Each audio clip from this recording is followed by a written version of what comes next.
বিবি যদি কথা না শুনে কোরআনের এই কথাটা মানবেন। তর্জমা দেখে নেবেন, সূরা নিসা 34 নম্বর আয়াত। রব্বুল আলামিন 4টা স্টেপ বলছেন এই জায়গায়। 1 নম্বর, তাকে আদরের সাথে বুঝাবেন। 2 নম্বর, বিছানা আলাদা করবেন। 3 নম্বর, হালকা শাসন করবেন। 4 নম্বর, উভয় পরিবারের পক্ষ থেকে বিচারক নিযুক্ত করে সমাধান করবেন। এরপরেও যদি সমাধান না হয়, সেটাকে সুন্নত তরিকায় বিবিকে সারান দিবেন, তালাক দিবেন। শুরুতেই 3 তালাক দিয়ে পরে আফসোস যেন করতে না হয়। আল্লাহ নাম আব্দুল মালিক, দাদার নাম মারওয়ান। ফাতেমা বিনতে আব্দুল মালিক ইবনে মারওয়ান ইতিহাসের মধ্যে বিখ্যাত একজন নারী, যার বাবা ছিলেন খলিফা, যার স্বামী ছিলেন খলিফা, যার 4 ভাই ছিলেন খলিফা। বলেন না সুবহানাল্লাহ। এমন একজন নারী, একাধারে তার 4 ভাই খলিফাতুল মুসলিমিন, তার স্বামী খলিফাতুল মুসলিমিন, তার বাবা পর্যন্ত খলিফাতুল মুসলিমিন। তার নাম ফাতেমা বিনতে আব্দুল মালিক ইবনে মারওয়ান। সেই ফাতেমার স্বামীর নাম হলো ওমর ইবনে আব্দুল আজিজ, যাকে দ্বিতীয় ওমর বলা হয়। ওমর ইবনে আব্দুল আজিজের বিবি ফাতেমা বিনতে আব্দুল মালিক ইবনে মারওয়ান। আলোচনার ধারাবাহিকতায় যেহেতু এই সপ্তাহের আলোচনা হলো নেককার স্ত্রী, আলোচনাটা হওয়া দরকার ছিল নারীদের সামনে। আপনাদের সামনে করা হচ্ছে। যার যার যতটুকু মনে থাকে বাসায় গিয়ে বলবেন তো ইনশাআল্লাহ। বাসায় একটু তালিম দিবেন, দেখবেন লাইনে আসবে। যদি লাইনে না আসে কি পদ্ধতি, এটার আলোচনাও শেষে আছে। খেয়াল করেন, আব্দুল মালিক ইবনে মারওয়ান, ওনার মেয়ে ফাতেমা, স্বামীর নাম ওমর ইবনে আব্দুল আজিজ। খলিফাতুল মুসলিমিন তার মেয়েকে বিবাহ দিচ্ছেন আরেক খলিফাতুল মুসলিমিনের কাছে। তাহলে বিবাহটা তো গরিবানা হালতে হয় নাই। বর্তমান সময়ের প্রধানমন্ত্রী বলতে পারেন, এক প্রেসিডেন্টের মেয়ে আর এক প্রেসিডেন্টের কাছে বিবাহ হচ্ছে। উদাহরণস্বরূপ, লিবার্টি গ্রুপের মালিকের ছেলে ওয়ালটন গ্রুপের মালিকের মেয়েকে বিবাহ করতেছে। এই সাপোজ কাছাকাছি এরকম একটা উদাহরণ। যার কারণে ফাতেমা বিনতে আব্দুল মালিক ইবনে মারওয়ান, ফাতেমার বাবা আব্দুল মালিক, তার মেয়ের বিবাহের মধ্যে মেয়েকে উপহার স্বরূপ উট বুঝাই স্বর্ণরূপা দিয়েছেন হাদিয়া। তিনি গিয়েছেন আব্দুল আজিজ, ওমর ইবনে আব্দুল আজিজের ঘরে এত এত স্বর্ণরূপা নিয়ে, এগুলা রাখার জন্য আলাদা কক্ষের প্রয়োজন, এখানে রাখা হলো। কিছুদিন পরে ওমর ইবনে আব্দুল আজিজ খলিফাতুল মুসলিমিন হয়ে গেলেন, গোটা মুসলিম জাহানের খলিফা হয়ে গেলেন। হযরত উসমান রাদিয়াল্লাহু তাআলা আনহু, হযরত আলী রাদিয়াল্লাহু তাআলা আনহু, ওনাদের ওয়াফাতের পরে 5ম খলিফা, হযরত আলীর ওয়াফাতের পরে 5ম খলিফা হলেন। 5ম খলিফা হয়েছিলেন হযরত হুসাইন রাদিয়াল্লাহু আনহু 6 মাস। তার পরবর্তীতে খলিফাতুল মুসলিমিন হলেন ওমর ইবনে আব্দুল আজিজ। কেবলমাত্র বিবাহ করেছেন, বিবির কাছে অঢেল সম্পত্তি। ওমর ইবনে আব্দুল আজিজ বললেন, আমি তো এখন খলিফাতুল মুসলিমিন, প্রত্যেকটা সম্পদের হিসাব আল্লাহর কাছে দিতে হবে। সুতরাং আমি স্বামী হিসাবে তোমার কাছে আবেদন করতেছি, তুমি তোমার সকল সহায় সম্পত্তি রাষ্ট্রীয় কোষাগার বাইতুল মালে দিয়ে দাও। ওমর ইবনে আব্দুল আজিজ এই কথা বলতে দেরি, সঙ্গে সঙ্গে তার বিবি ফাতেমা, যিনি আব্দুল মালিক ইবনে মারওয়ানের মেয়ে, ফাতেমা বিনতে আব্দুল মালিক ইবনে মারওয়ান ওই রুমের চাবিটা দিয়ে বললেন, আমি সকল সহায় সম্পত্তি বাইতুল মালে দিয়ে দিলাম, আপনি এটা পৌঁছায়া দেন। সব সম্পত্তি পৌঁছায়া দেওয়া হলো বাইতুল মালে। কিছুদিন পরে ওমর ইবনে আব্দুল আজিজ ইন্তেকাল করলেন। ইন্তেকাল করার পরে ওমর ইবনে আব্দুল আজিজের পরে খলিফাতুল মুসলিমিন হলেন ফাতেমার ছোট ভাই ইয়াজিদ ইবনে আব্দুল মালিক। এবার 4 ভাই মিলে আসলো বোনের কাছে, এসে বলতে লাগলো, তোমার স্বামী জীবিত থাকা অবস্থায় তোমার যে গয়নাগাটি বাইতুল মালে জমা দিয়েছিলা, এগুলা আমরা তোমাকে ফেরত দিতে চাই। তখন ফাতেমা বিনতে আব্দুল মালিক, ওমর ইবনে আব্দুল আজিজের স্ত্রী বিবি, একটা উত্তর দিয়েছিলেন, আজও পর্যন্ত কিতাবের মধ্যে লিখিত। তিনি বলেছিলেন, ফামা কুনতু লিউতিআহু হাইয়ান ওয়া আসিয়াহু মাইয়িতান, আমি এমন কোন বাপের মেয়ে নই যে আমার স্বামীর জীবদ্দশায় তার আনুগত্য করেছি, তার ইন্তেকালের পরে তার অবাধ্য হব। অর্থাৎ তিনি যখন জীবিত ছিলেন তিনি বলেছেন, আমি সব সম্পত্তি বাইতুল মালে দিয়ে দিলাম, এখন তিনি নাই, তোমরা বলছো এগুলো নেওয়ার জন্য, আমি নিতে পারবো না, নেওয়াটা আমার জন্য অপরাধ। এটাই হলো স্বামীর আনুগত্য। শুধুমাত্র স্বামীর একটা আবেদনে কোটি কোটি টাকার সহায় সম্পত্তি বাইতুল মালে দিয়ে দিলেন। কেন? স্বামী যেন খুশি থাকে। আজকে আমাদের সমাজের নারীরা স্বামীর সন্তুষ্টির কোনো পরোয়াই করে না। স্বামীকে খুশি রাখতে হবে এই পরোয়াটা তাদের মধ্যে নাই। এর জন্য দায়ী আমরা বিবিদেরকে ওইভাবে গড়ে তুলতে পারি নাই। শুরু থেকেই তাদেরকে শুধু মহব্বত দেখিয়েছি, শুরু থেকেই তাদেরকে বেলাইনে চলার পথ দেখিয়েছি, কন্ট্রোলে রাখতে আমরা পারি নাই, যার কারণে তারা আমাদের কথা শোনেন। অথচ ফাতেমা বিনতে আব্দুল মালিক ইবনে মারওয়ানের কথা শোনাইলাম যে একজন নেককার বিবির সবচাইতে বড় আলামত হলো স্বামীর প্রত্যেকটা কথা অক্ষরে অক্ষরে পালন করবে। এটাই হলো নবীজির হাদিস যে ইন আমারাহা আতাআতহু, আদেশ করার সঙ্গে সঙ্গেই ওই নারী আপনার কথা শুনতে বাধ্য, তাহলে বুঝতে হবে ওই নারী সে একজন পরহেজগার নেককার নারী। আল্লাহ পাক রব্বুল আলামিন আমাদের সবাইকে এই কথাগুলো পরিপূর্ণরূপে বুঝার তৌফিক দান করুন। সম্মানিত হাজিরিন, খেয়াল করেন, আল্লাহ পাক রব্বুল আলামিন পৃথিবীর মধ্যে আমি আপনাকে পুরুষ হিসাবে পাঠিয়েছেন। বিবাহ করার সময় যখন হয়েছে বিবাহ করেছি, যাদের সুযোগ সময় হয় নাই তারাও করবেন। দাম্পত্য জীবনটা রব্বুল আলামিনের পক্ষ থেকে একটা নিয়ামত, পাশাপাশি একটা পরীক্ষার বিষয়। সবচাইতে বড় পরীক্ষার বিষয় হলো দাম্পত্য জীবন, বৈবাহিক জীবন। এই জীবনটাকে আপনি যতটা সহজ মনে করবেন তার চাইতে শতগুণ বেশি কঠিন, যদি আপনি ইসলামকে ফলো আপ করে চলতে চান। এই জন্য ইসলাম আপনাকে প্রথমেই সুন্দর উপদেশ দিয়ে দিছে, যদি আপনি ঘরের মধ্যে শান্তি আনতে চান, বিবাহ করবেন একজন নেককার নারী দেখে, একজন পরহেজগার বিবি আপনি বিবাহ করার চেষ্টা করবেন, ঘরের মধ্যে শান্তি আসবে। একান্ত আপনি বিবাহ করে ফেলেছেন, করার পরে দিয়ে দেখলেন সে আপনার কথা শোনে না। এবার ইসলাম আপনাকে স্টেপ বাই স্টেপ বিভিন্ন পদ্ধতি শিখিয়েছে কিভাবে আপনি আপনার বিবিকে ইসলামের পথে আনবেন, আপনার আয়ত্তে নিয়ে আসবেন, সে যেন আপনার কথা অনুযায়ী চলে। এটা আপনি তাকে কিভাবে আপনার কথা অনুযায়ী চালাতে পারবেন, ইসলাম সে ব্যাপারে আপনাকে দিক নির্দেশনা দিয়েছে। আল্লাহ পাক রব্বুল আলামিন সূরা নিসার 34 এবং 35 নম্বর আয়াতের মধ্যে বলছেন, আর রিজালু কাওয়ামুনা আলান নিসাই বিমা ফাদ্দালাল্লাহু বা'দাহুম আলা বা'দিন ওয়া বিমা আনফাকু মিন আমওয়ালিহিম। আল্লাহ পাক রব্বুল আলামিন বলেন, আমি রব্বুল আলামিন পুরুষদেরকে নারীদের উপরে শ্রেষ্ঠত্ব দিয়েছি।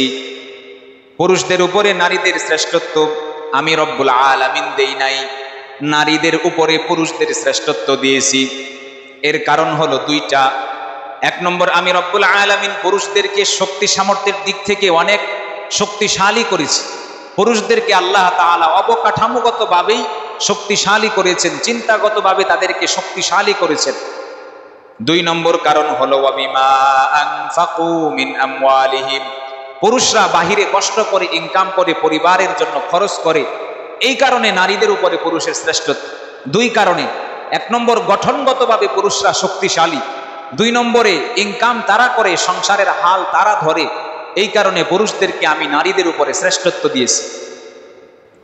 ফাসসালিহাতু কানিতাতুন হাফিযাতুল লিল গায়বি বিমা হাফিযাল্লাহ, নারীদের মধ্যে সবচাইতে শ্রেষ্ঠ নারীর পরিচয় হলো যারা সতী, আল্লাহর হুকুম পালনে সচেষ্ট এবং স্বামীর সকল বিষয়কে হেফাজত করে, এরাই হলো সবচাইতে শ্রেষ্ঠ নারী। রব্বুল আলামিন বলছেন, বিবাহ করার পরে তোমরা পুরুষ এরকম একটা নারী বিবাহ করার পরে তোমাদের মধ্যে যদি কোনো ঝগড়াঝাটি, মনোমালিন্য দেখা দেয়, যে কোনো কারণে কোনো ত্রুটি বিচ্ছুতি দেখা দেয়, আমরা পুরুষের ত্রুটি হলো আমরা সঙ্গে সঙ্গে বেশি কঠিন অ্যাকশন নিয়ে নিই। আমাদের চিন্তা হলো এখনই, অনেকেই বসে বসে চিন্তাও করতে পারেন আমার বিবি কথা শোনে না, আজকে নামাজের পরে গিয়ে তাকে সোজা করো। এই কথাটাও ভুল। নবীজি বলেন, মহিলাদেরকে বাঁকা হাড় থেকে সৃষ্টি করা হয়েছে, যদি ছেড়ে দেন বাঁকা হতে হতে একবারে বাঁকা হয়ে যাবে, আবার যদি সোজা করতে যান ভেঙে যাবে, আর তার ভেঙে যাওয়াটা হলো তালাক হয়ে যাওয়া। এই কারণে নারীদেরকে ফাস্তাউসু বিন নিসাই খায়রা, হিকমতের সাথে বুঝাইতে হবে। নারীদেরকে হিকমতের সাথে বোঝানোর আদেশ যিনি দিয়েছেন তিনি কে? আল্লাহ। তিনি সুন্দর করে আয়াতের মধ্যে বলছেন যে নারীদেরকে কিভাবে বোঝাতে হবে। তিনটা পদক্ষেপ মনে রাখবেন। আপনার ঘরের বিবি কথা শোনে না, যে কোনো কারণে আপনার কমান্ড মানে না, রব্বুল আলামিন বলছেন ওয়াল্লাতী তাখাফুনা নুশুযাহুন্না ফাইযুহুন্না ওয়াহজুরুহুন্না ফিল মাদাজি'i ওয়াদরিবুহুন।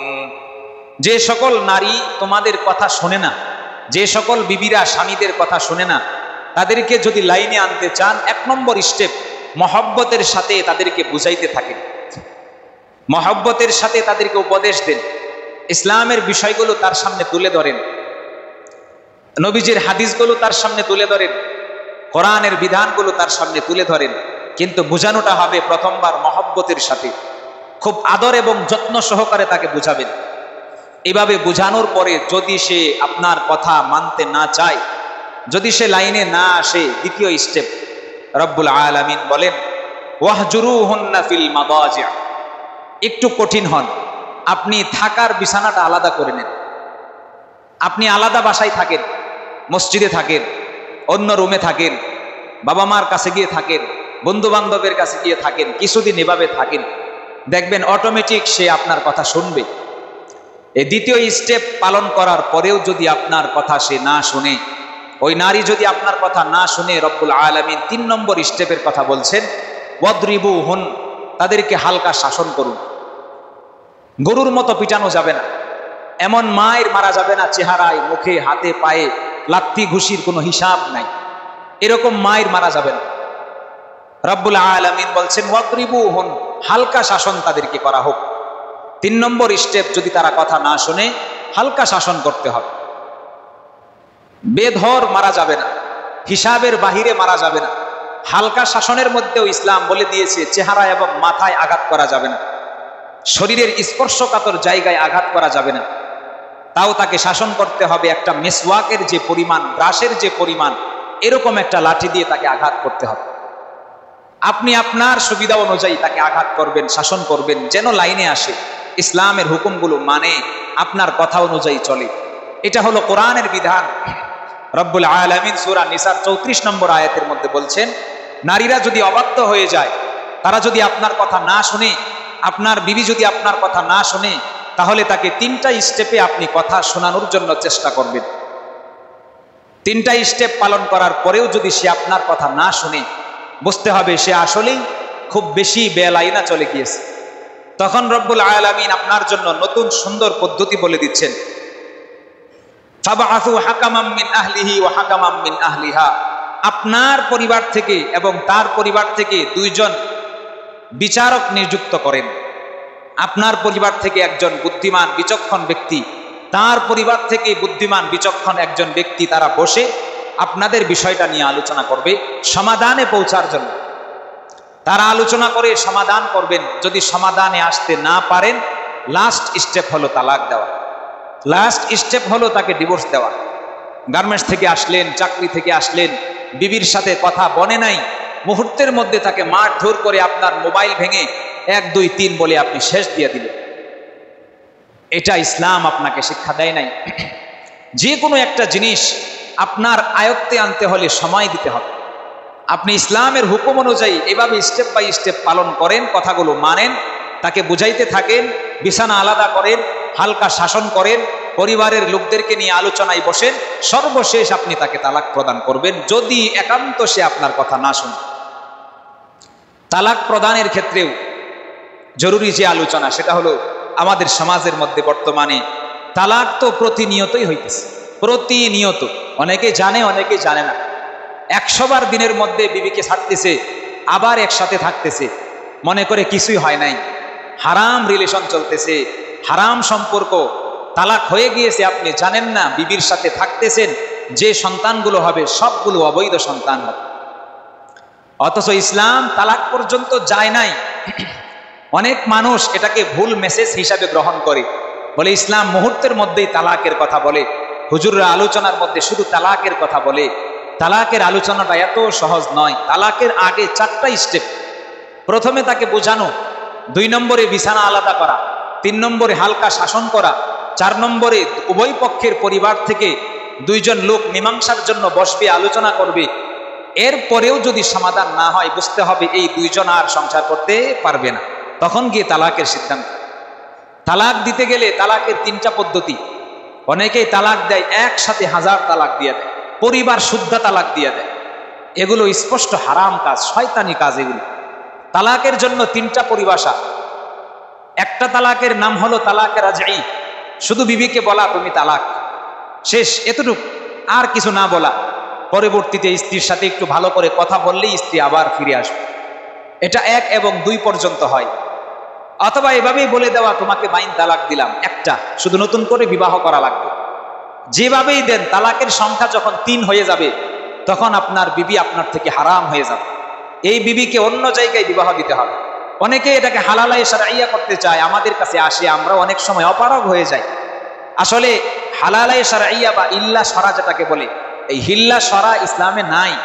এটা হলো লাস্ট স্টেপ, যে আমাকে এই বিবিকে নিয়ে চলতেই হবে, আমি এই বিবি ছাড়া চলতে পারবো না।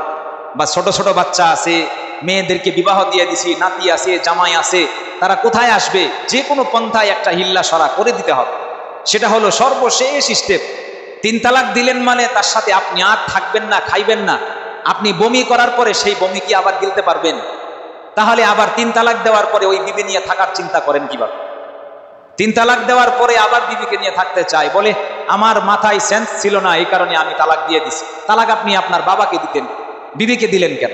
যদি সেন্সে আপনার না থাকে তাহলে বিবিকে তালাক দিছেন কেন? আপনার সন্তানকে তালাক দিতেন যে তুই তালাক, তাহলে সন্তান তো আর তালাক হইতো না। বিবিকেই তালাক দিলেন, তাহলে বোঝা গেল আপনার সেন্স তখন ছিল। এই কথা তখন আর বলা যাবে না যে আপনি আপনার সেন্স কাজ করে নাই, এই কারণে তালাক দিয়ে দিছেন। সম্মানিত হাজিরিন, আলোচনা সর্বশেষ এটাই করলাম যে তালাক সমাজের মধ্যে প্রচুর পরিমাণে হচ্ছে। এই গত সপ্তাহে আমার কাছে প্রচুর পরিমাণে এই বিষয়ে শুধু মাসালা এসেছে, শুধু এই তালাকের বিষয়। এই কারণে তালাক থেকে দূরে থাকেন। তালাক হলো পৃথিবীর মধ্যে সবচাইতে অপছন্দনীয় হালাল জিনিস। পৃথিবীর মধ্যে যত হালাল জিনিস আছে, এই হালাল জিনিসের মধ্যে সবচাইতে অপছন্দনীয় এবং সবচাইতে খারাপ হালাল হইল তালাক। এই কারণে কষ্ট হবে, ধৈর্য ধরেন, কষ্ট হবে, ধৈর্য ধরেন, আবার কষ্ট হবে, ধৈর্য ধরেন। মুহূর্তের মধ্যে তালাক দিয়ে দিবেন, পরে আফসোস করবেন। আবার দিবেন তো দিবেন 3টা একসাথে দিয়ে, পরে আবার ইউটিউবে অনেক হুজুররা বলে 3 তালাকে তালাক হয় না, 1 তালাক হয়। আবার তাদের আলোচনাগুলো শোনে কিন্তু মানতে পারে না। কেন? কারণ আলোচনাগুলোর মধ্যে সন্দেহ। 3 তালাক দিলাম, আবার 3 তালাক হবে না কেন? হবে তো 3 তালাকেই, 1 তালাক আবার কিভাবে হয়? তো এই কারণে তালাক দেওয়ার ক্ষেত্রে সতর্ক থাকবেন। দেওয়ার পরে এই বিবিকে নিয়ে আর থাকা যাবে না। যদি থাকেন সেটা হারাম সম্পর্ক হবে। একটা রাস্তার নারী যেরকম আপনার জন্য হারাম, 3 তালাক দিয়ে দেওয়ার পরে তার সাথে থাকা আপনার জন্য ওই রকম হারাম। থাকার কোনো অপশন নাই, থাকার কোনো অপশন নাই। হিল্লা বিবাহ করবেন সেটা তো পরের স্টেপ, এটা জঘন্য কাজ, না পেরে তখন সেটা করতে হয়। আল্লাহ পাক রব্বুল আলামিন আমাদের সবাইকে ইসলামের এই 5টা স্টেপ মানার তৌফিক দান করুন। বিবি যদি কথা না শুনে, কোরআনের এই কথাটা মানবেন। তরজমা দেখে নেবেন, সূরা নিসা 34 নম্বর আয়াত। রব্বুল আলামিন 4টা স্টেপ বলছেন এই জায়গায়। 1 নম্বর, তাকে আদরের সাথে বুঝাবেন। 2 নম্বর, বিছানা আলাদা করবেন। 3 নম্বর, হালকা শাসন করবেন। 4 নম্বর, উভয় পরিবারের পক্ষ থেকে বিচারক নিযুক্ত করে সমাধান করবেন। এরপরেও যদি সমাধান না হয়, সেটাকে সুন্নত তরিকায় বিবিকে সারান দিবেন, তালাক দিবেন। শুরুতেই 3 তালাক দিয়ে পরে আফসোস যেন করতে না হয়। আল্লাহ পাক রব্বুল আলামিন আমাদের সবাইকে এই সমস্ত কর্মকাণ্ড থেকে হেফাজত করুন। সকলে বলি আমিন। ওয়া আখিরু দাওয়ানা আনিল হামদুলিল্লাহি রাব্বিল আলামিন।